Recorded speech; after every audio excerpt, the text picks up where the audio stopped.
Okay, that's me. Hello. I'm Corina. This is the About Me slide. I have a quick confession to make. I'm a tester. I do automation, actually. And before I start the talk, I would just like to ask you, how many of you are also testers? 1. All right. 2. Okay. And how many of the rest of you have heard about Selenium or know what Selenium does? Awesome. Great. So today I'm going to talk to you about Selenium with Java. I'm going to show you some of the tasks that Selenium testers have to do frequently, how they do that task, and how that's a bit tricky to do, and a better approach to do that by using Java and objects. So as a disclaimer, I've been working with automation for about 6 years and so, back and front end and so on. I'm currently involved in the aviation software industry, so if it's an interesting topic to you, let's have a chat about it. And I will show you, as I said, one of the tasks that testers normally have, which is to test the content on a page that looks something like this. So many times we have to check that the page that the user opens in the browser has the correct content. And what do I mean by content? I mean images, text, links, icons, all kinds of things. This is a very good example of what you would need to do on a daily basis. You would need to check for all of these things on the page to have the correct values there so that we know that you are showing the customer the page that we expect to show him. What testers do in this case usually? Well, they will use Java, they will use Selenium. For Selenium, they will open the browser, they will navigate to the page that they're interested in, and by using the Selenium methods, they will just compare the values that they see on the page with the expected values that they're supposed to have there. And they're doing this by using assertions. Basically, they're using a lot of assert equals to compare all the properties that they need to compare. They are using testng because testers mostly tend to use testng and not JUnit. But the thing is that for all of the things that they need to test from this page, they will just use an assert equals for all of these things. And for today, I will do a demo of a different approach. And I have a simplified page that I'm actually going to test, something very basic that I created just to prove a point. And my task for today will be to test this left-hand module with just one assertion. What am I interested in testing from this page and from this module specifically? I'm interested that the image that I see here is loaded from the correct source. So basically, I display the correct image there. I also need to check that the height is the one that I expect, that the width is also the one that I expect. So for this image, I need to check for 3 things. Of course, in your tests, you might need to check for more than just 3 things. It depends on your requirements, it depends on what you implemented in your front end and so on. But for my example, I just need to test for these 3 things when it comes to the image. So I need to check 3 properties of that image. Also, I need to check that the text here, which is very white, that the text here is the correct one. So basically, I just need to check for a text, for a string. And then I also need to check that the URL here, basically that the link here is correct, meaning that the label on this link, this is a link, so if I click it, it will open something.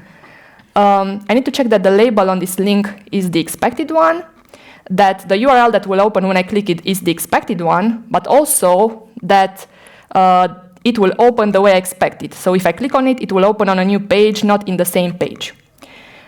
So to sum it up, I need to check that for the image, 3 properties are the expected ones. Then I need to check for a text, and then I need to check that for the link, all of its properties are the expected ones. So I need to actually, if I were to do this the old-fashioned way, I would actually have 7 assertions for just this tiny module in my test.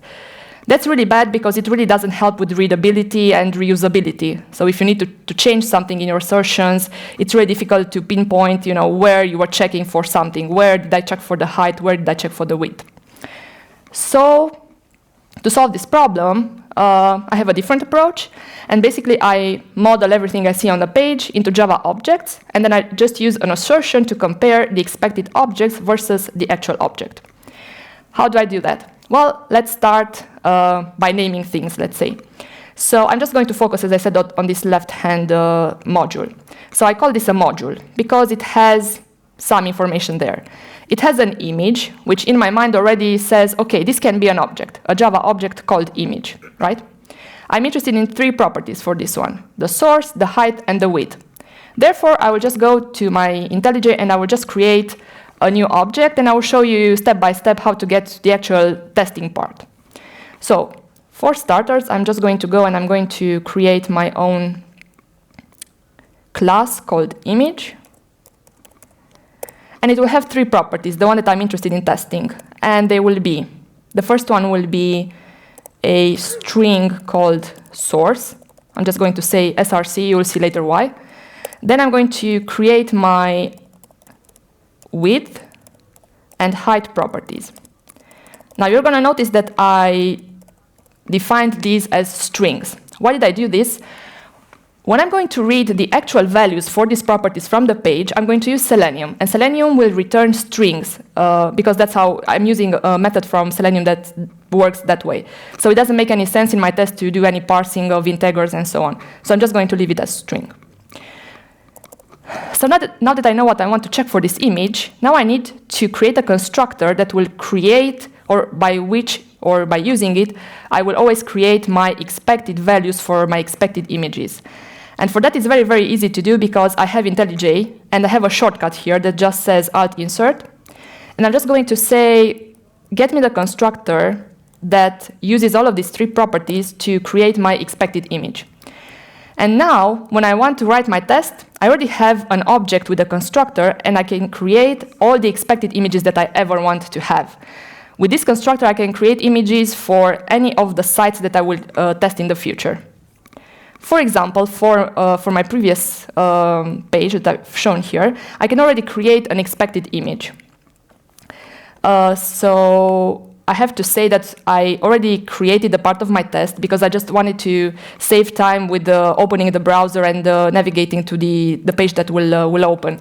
So I've already set up something here, which if I run, will just open the browser and not do anything yet. I'm just going to show you what it does. So just open the page that I've shown you and then just close the browser. It takes a little bit, but that's how it works.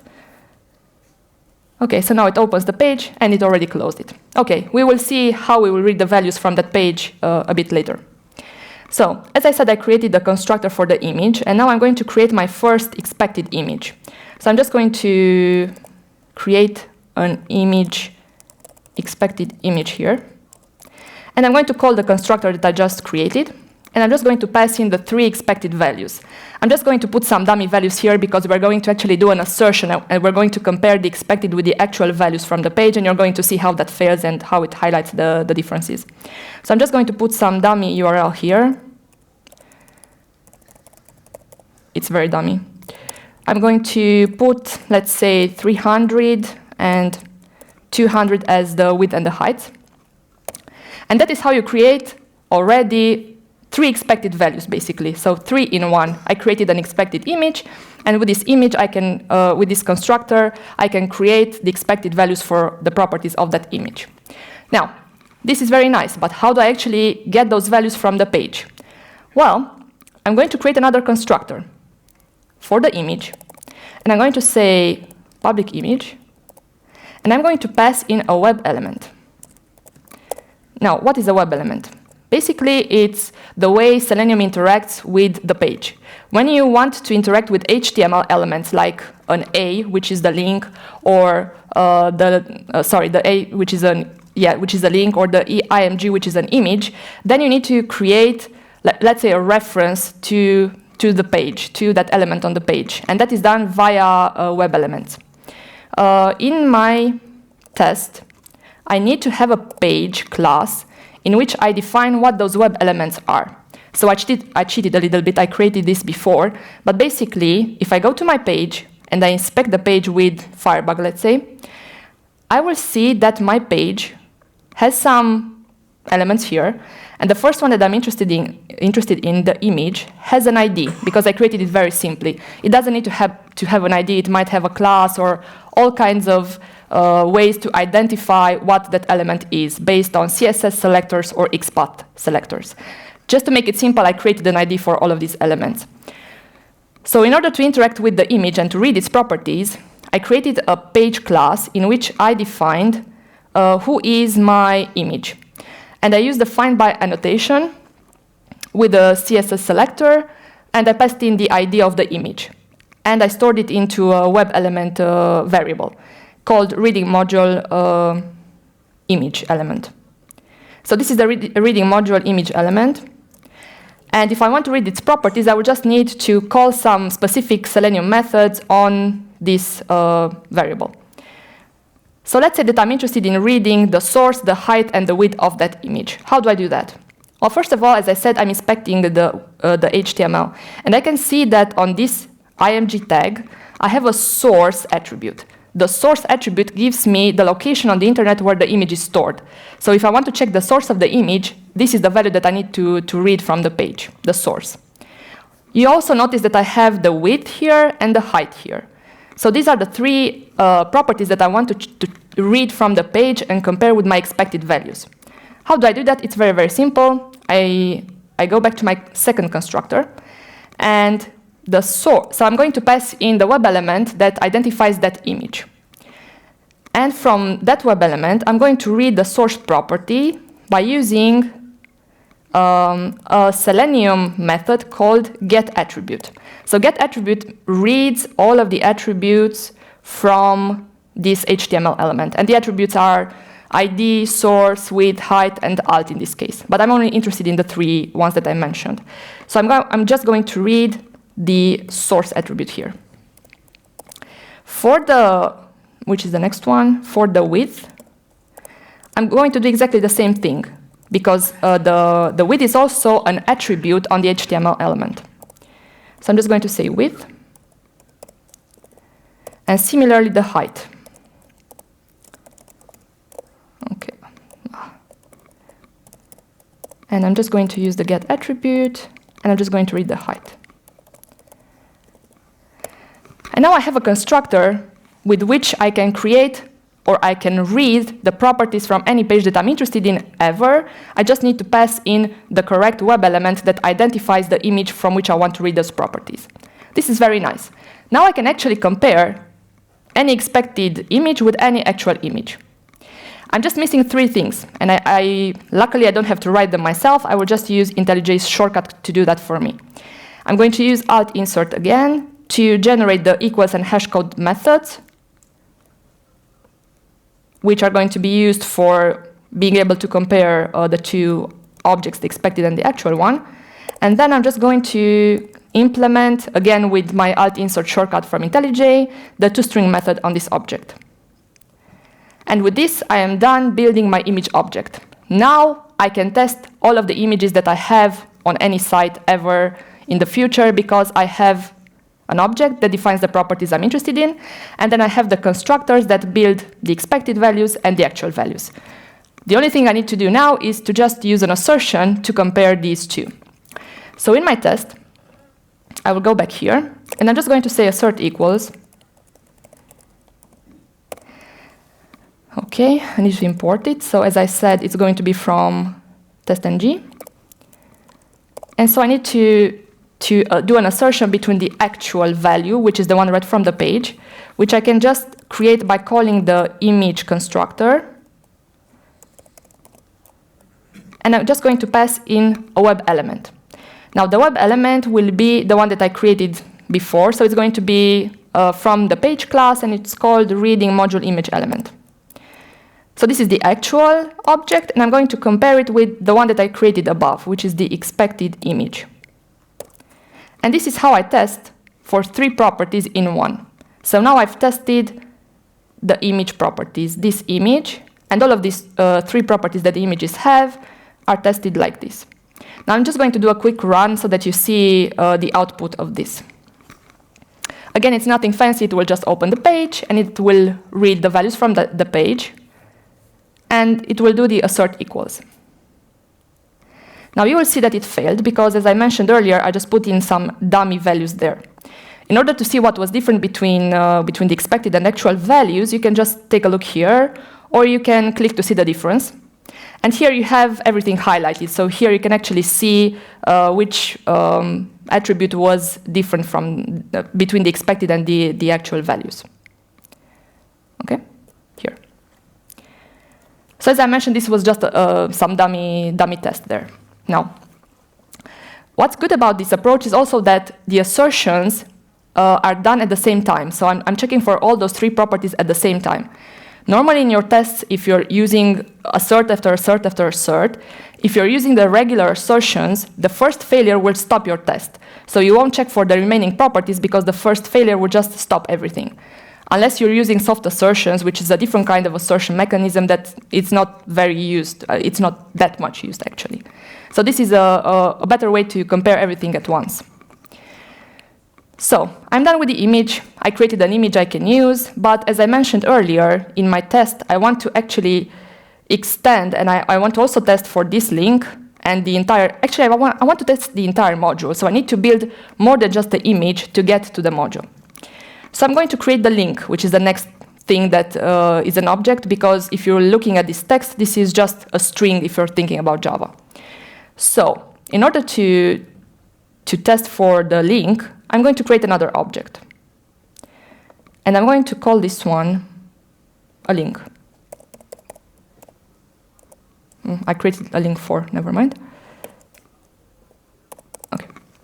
So for this one, I'm interested in three properties. And those are the URL that opens. I'm going to call it href. Href. Because in the HTML, that's how it appears. So I'm just giving the same names as the ones that are on the page. So if I inspect this element again with the href, I'm going to see that I have href here. So the href tells me what is the URL that will open when I click on this element.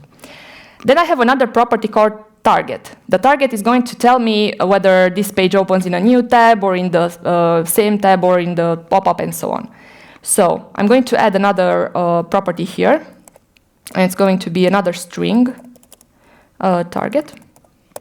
And then I need to also test for the label, so the label of the link that I'm testing. Now, having all of these three, I'm going to, again, use alt insert as a shortcut to create the constructor for the expected values. And this is very smooth. I use the shortcut, and I already have the constructor for my expected values. Now, it's a little bit different for the actual one, and I'll show you why. So in order to build the link, again, I will need to pass in the web element that identifies that element from which I want to read the properties. And I'm going to say that this href, similarly to the properties of the image, can be read from the tag. It's the href attribute, and the target is the target attribute. So these two are attributes of that element. And I'm going to say element.getAttribute, href, and the target is going to be element.getAttribute target. What's different is that the label is not going to be an attribute. The label is actually the text that's on the element. And for reading the text of an element, I'm using a different Selenium method, which is called getText. So for the label, I'm just going to say element.getText. And that's it. This is how I build my actual link. This is how I read those properties from the page. And now, as I mentioned, I just need to implement the equals and hashcode methods, which is again is done using the alt insert shortcut from IntelliJ, and similarly the toString method. And I'm done with building the link object. So now if I want to see how this works, I can again go to my test, and I can create my link, expected link, by calling the constructor for the expected values. And I'm just going to pass in, as you can see here, I need to pass in an href, which again I'm going to say it's something dummy. The target, well, I'm just going to put blank here. This one, when we do the comparison, this one will actually be the correct value. And the label, again, some label, some dummy value. And now, if I'm going to use the assert equals,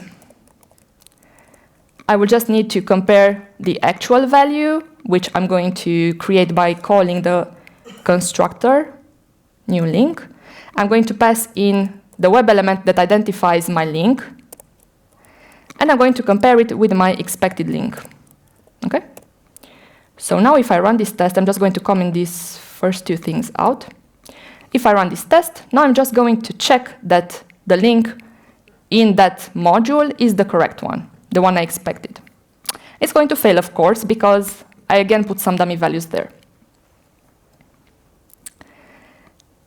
Okay, and again you can see the difference. So the first attribute, the href, was not correct. So either my expectation was wrong or the page displayed something that wasn't correct. And you see that the target is correct here. There is nothing highlighted on the target because the target was the same in my expected and my actual values. Of course, the label was different. So that's fine. So at this point, I'm able to test any image that I ever want and any link that I have on my pages. But initially, I wanted to test for the entire module at once. So I want to have a means of testing this whole thing. How do I do that? Well, I'm just going to create another object, and I'm going to call it module, because that's what I named it. I'm going to create a module whose 3 attributes will be as follows. The first one is an image, right? The second one is nothing than a string, and I'm just going to say text. And the third one is a link. Now, in order to create the expected module, I'm just going to create a constructor by using alt-insert, and again with these 3 attributes, and I already have the constructor. So now I can create my expected modules, which in total, if you think about it, will have 7 properties. We have 3 properties from the image, we have 1 property which is the text, and we have another 3 properties from the link. So basically 7 properties at once created with this constructor. Then I'm going to create my other constructor, and here, again, I will need to pass in some web elements, but I'm just going to have to call the image constructor. I need to pass in a web element for that. So I'm just going to provide some web elements here. I'm going to say element1, which will identify the image. Then for the text, I'm just going to have to send another web element that identifies the text on the page. And I'm just going to say, I'm going to edit here. I'm going to say element2. And this will be element2.getText. And for the link, I will need to call the constructor on the link for the actual value, and I will need to pass in a different web element here.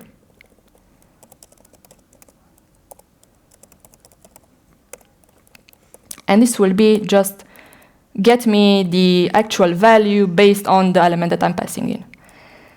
Just with the previous objects, I need to use my alt-insert shortcut to create my equals and hashcode methods, and then my toString method.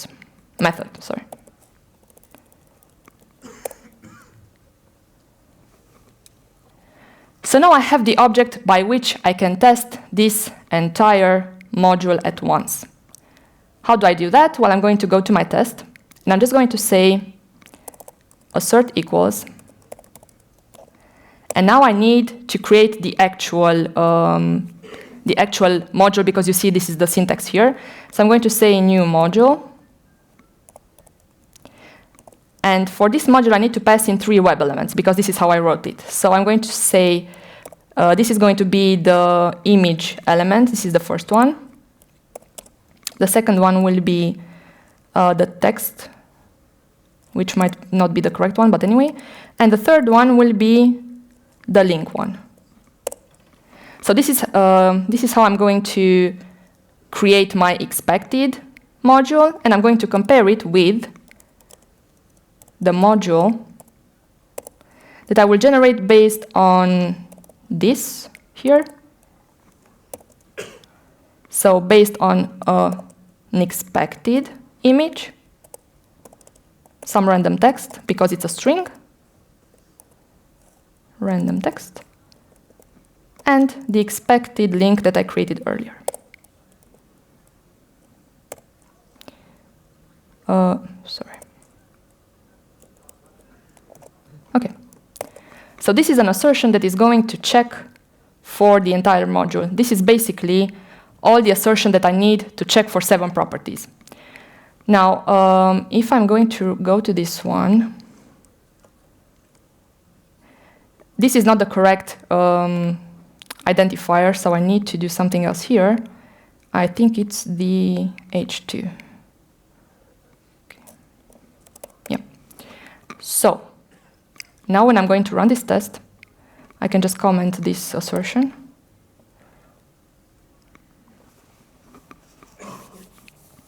And again, I will open the page, and I will read all those 7 values from the page, and I will compare them to the expected values.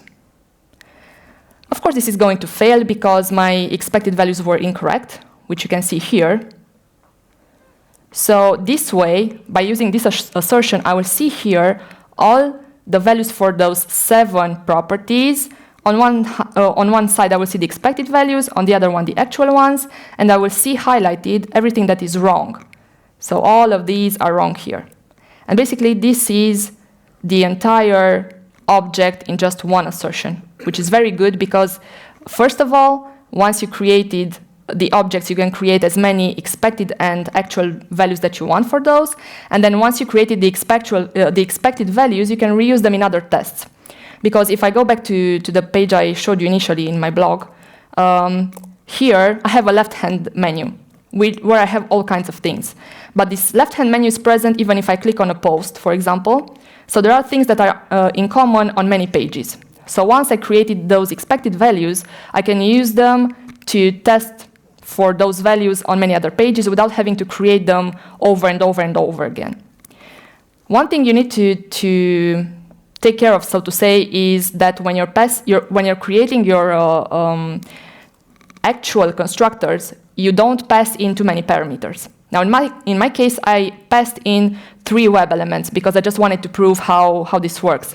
But in reality, you can use some, it's called finding elements relative to another element in Selenium. So you can just pass in 1 web element, and based on that web element, you can parse the HTML, and you can find what you're looking for based on some criteria. For example, if I passed in only the ID of the entire module, from there on, using relative elements, I could have parsed to get to the image web element, to the H2, and so on. So I'm almost done with the talk, so I just want to say it so as a summary. Whenever you need to test for a lot of content, just take a look at the content and try to identify objects behind those. Try to model objects based on what you're seeing on the page. And then this way you can test more content at once easily. Tests are more readable because you actually have a meaning. You know what you're comparing. You know that, for example, the image has certain properties. You know that the link has certain properties. So it's easier to find if you want to change something, and it looks much readable, and it's basically reusable. You have those objects you can reuse to create many expected values and many actual values. So that's it from me. I think I have like 1.3 minutes for questions, if you have any. Anyone? Please? What if the height and width are defined by CSS and not declared as you have in the HTML? Will it still be able to get it? Well, there are some properties that will tell you. So if you have CSS attributes, there is a method in Selenium that says get CSS attribute. So you can read that too. Basically, you can read any information that you have on the page. It just depends with what method. You have get text, get attribute, get CSS attribute. It depends on what you're testing. Okay. Anything else? 1 minute? No? Okay, then thank you very much.